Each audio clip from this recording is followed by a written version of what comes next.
Whether you like a super stable car or a more drifty car, if you're a low skill player or a high skill player, in this video, I've got a recommendation for you for cars in the grand races. Let's go.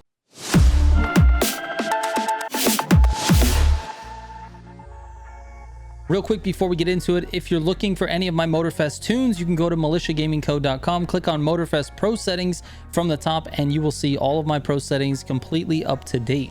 All right, let's get into it. Here's the thing. Not every player can drive every single car well. Finding the right cars that align with your playstyle and, more importantly, your skill level in Motorfest is actually more important than you think, especially if your goal is to compete in grand races and summits. If you don't care much and you just want to drive the cars you like, that's okay too. I think everyone should drive whatever they want, but at the end of the day, if your goal is to win grand races, it makes sense to start with the cars that fit your abilities and driving technique, and then build upon that to start using other cars that might be more difficult to drive, but have a higher potential. So in this video, I'm going to break it down into the skill levels and give you recommendations for each category in the grand races, starting with a new player. Generally, new players don't have a deep understanding of track layouts, NOS management, and slipstream, which happen to be very crucial to winning, and they generally don't have great car control. New players need stability over speed and NOS power over handling. So let's go over the stable cars with lots of NOS power. In Street 1, you want the Mustang Mach-E. It's extremely stable and has ridiculous acceleration when NOSing. It can help you make up for simple driving errors, taking the corner in correctly, or simply just having a slower overall pace than your opponents. Its handling, although not the best, is predictable, and that's important for beginner drivers. In Street 2, I recommend the R32. Again, very stable and has great NOS power. In racing, it's the electric R from Volkswagen.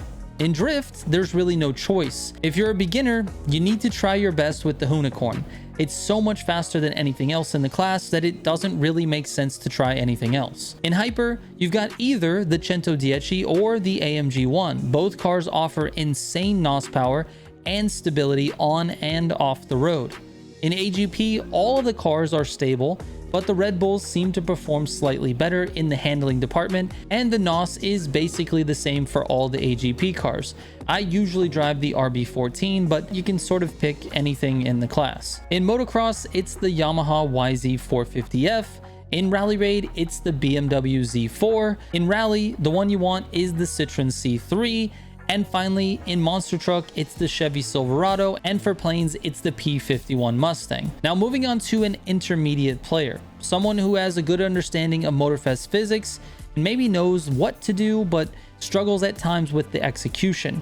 For example, if this is you, you may know that a particular turn needs to be taken in the gutter to improve your pace, but you can't stay in the gutter, or you can't take it fast enough for the gutter to actually be an advantage. Maybe you understand the correct NOS strategy, but still find yourself without NOS frequently, or maybe you know the shortcuts but struggle with taking them at speed. For this type of player, two things are important. The first is the handling of the car.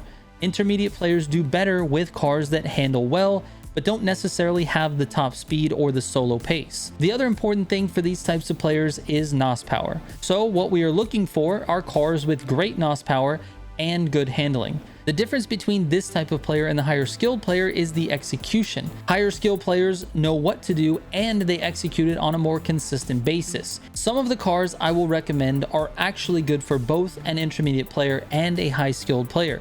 So I'm going to start with talking about those, and then we can talk about the classes where I have different suggestions for each player. Starting with Street 2. The one you want is the Ferrari F40. Right now, as of publishing this video, it's the all-around best car in the class. It handles very, very well, it gutters very, very well, and it has decent NOS power.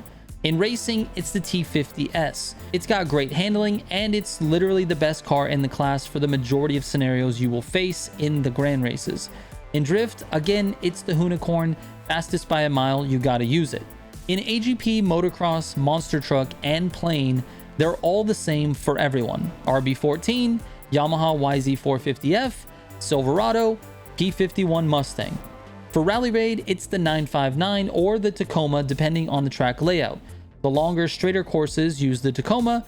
On tighter, more demanding courses, use the 959. In rally, it's the Peugeot 205. Overall, it's the best car in the class, and it can be used for anyone who just generally understands the game's physics. So that only leaves 2 classes where I have different suggestions for intermediate players versus high skill players. That's Street 1 and Hypercar. Starting with Street 1. For the intermediate player, I recommend using the RS2 Avant. The main difference between that and the car I recommend for high skill players, which is the Porsche 911 2.7, is the guttering. The RS2 Avant likes gutters and can help you learn how to perfect that technique so much better than the 911. The 911 is the faster car though, so you have to know that by selecting the RS2, you are putting yourself at a slight disadvantage, but the trade-off is valuable since the RS2 will help you practice staying in those gutters better. Once you become familiar with guttering and you feel very confident in your ability to take gutters, I would recommend switching to the 911 2.7 and then just staying there if your goal is to win. Now, for Hypercar, for intermediates, I recommend playing with the T50. It's got better grip than the high skilled recommendation, which is the Agera R. It's easier to gutter with, and it has great NOS power in most of the gears. It's a much easier car to drive, although not the easiest in the class. I think it's a great bridge builder to get to that Agera R at some point. The Agera R is very dominant, especially when you put a high skilled driver behind the wheel. So note for all you intermediate players, try to learn the Agera R as soon as you can. By the way, I'm actually still trying to learn it as well. It's not going to be easy for you.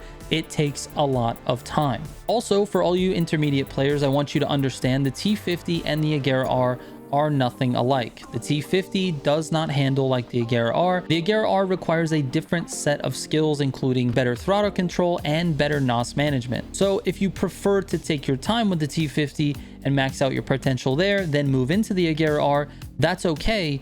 But the sooner you start the Agera, the better. All right, here are all the recommendations I just made in one place for easy viewing and, maybe a quick screenshot. I appreciate you watching this video, and I hope this helps no matter what skill level or play style you have. I will catch you on the next one. Trigger out.